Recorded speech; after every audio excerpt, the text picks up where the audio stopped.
Ang gabi, nakita ko si Joshua, pauwi siya ng Talisay. Di ba Talisay ka, Joshua? Naka-uniform siya ng Recto. Pumapasok siya sa Recto, naka-uniform, naka-bike, wala siyang helmet.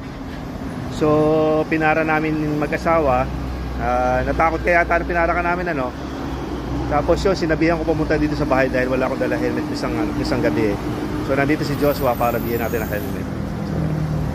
Joshua, nakita natin walang helmet isang araw, galing sa school.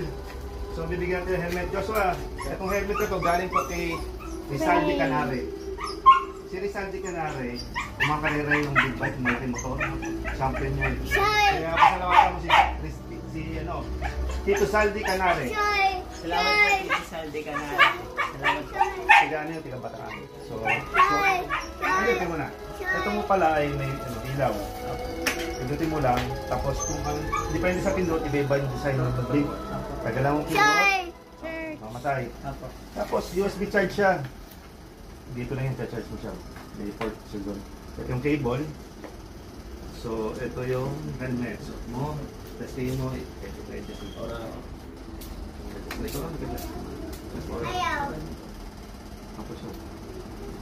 Tapos ito yung visor niya. Kung gusto mo yung visor, dali mo na rin. Plastic. Manual.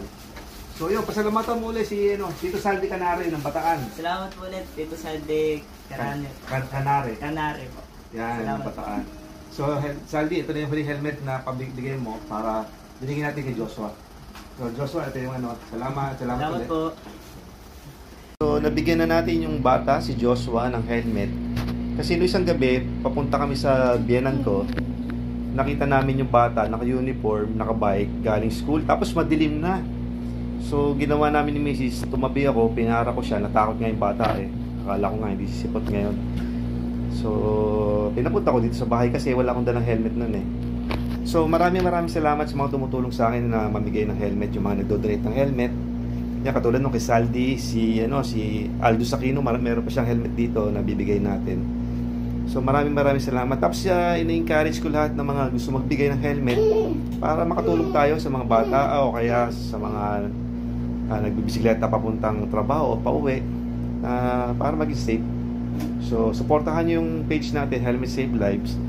Kasi kung sakali na mag-generate siya, self-generate siya, makabili tayo ng mga helmet na hindi tayo humingi ng tulong sa iba.